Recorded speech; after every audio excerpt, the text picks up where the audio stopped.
আসসালামু আলাইকুম বন্ধুরা, welcome back to my channel. আজকে আপনাদের সামনে নতুন একটা রেসিপি নিয়ে চলে এসেছি, মোগলাই। তো আসুন আপনাদেরকে দেখিয়ে দিই আমরা এই রেসিপিটা কিভাবে কি পদ্ধতিতে বানিয়েছিলাম। আমরা প্রথমে একটা পাত্র নিয়ে নিয়েছি, পাত্রে 2 কাপ পরিমাণ ময়দা, স্বাদ মতো লবণ ও স্বাদ মতো চিনি ও হালকা সাদা তেল দিয়ে আমরা এটা সুন্দরভাবে মাখিয়ে নেব। আমরা এটা মাখিয়ে নিয়ে যতক্ষণ না হাতে এরকম একটা দলা পেকে যাচ্ছে ততক্ষণ পর্যন্ত এটা মাখিয়ে নেবেন। মাখিয়ে নেওয়ার পরে হালকা হালকা জল দিয়ে এটাকে সুন্দরভাবে একটা ডো তৈরি করে নেবেন। আমাদের ডো তৈরি হয়ে গেছে।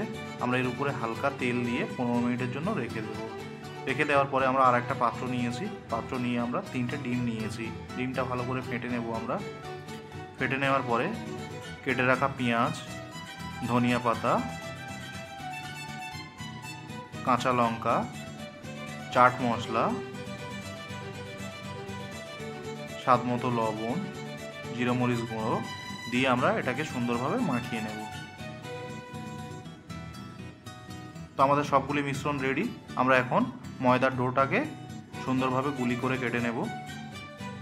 এগুলি আমাদের কাটা হয়ে গেছে। আমরা এগুলিকে বেলার আগে আমরা গ্যাস ওভেনটি জেলে প্যানটি বসিয়ে দিয়ে আমরা তেলটা গরম হওয়ার জন্য দিয়ে দেব। এখন আমরা ময়দার গুলিটা বেলে নেব। এরকম একটু আটা ছিটিয়ে দেবেন, দিয়ে বেলে নেবেন। একটু পাতলা করেই বেলবেন, তাহলে আপনাদের মুড়তে সুবিধা হবে এবং ভাজার সময় এটি ছেড়ে যাবে না। মাঝখানে আমরা ডিমের মিশ্রণটা দিয়ে দিলাম। দেওয়ার পরে ঠিক এইরকম শেপ দিয়ে মুড়ে নেবেন। যখন মুড়বেন তখন মাথায় রাখবেন যে এরকম মোড়ার পরে একটা পার্ট মুড়ে দেবেন। দেওয়ার পরে আঙুল দিয়ে একটু চেপে দেবেন, তাহলে ভাজার সময় পারফেক্টলি ভাজা হবে এবং এটা ছাড়বে না।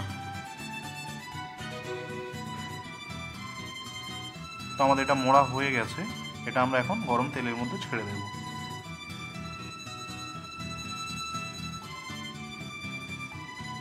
এটা আমাদের একটা সাইড ভাজা হয়ে গেছে, এটা আমরা অপর সাইডে উল্টে দেব।